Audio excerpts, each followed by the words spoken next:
tidak bisa kami sebutkan satu persatu, namun tidak mengurangi rasa hormat dan takzim kami.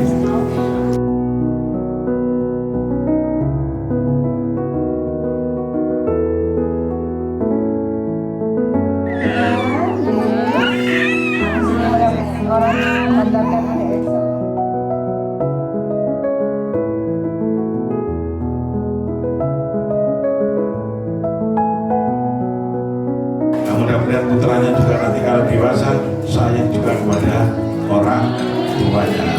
Al-Fatihah.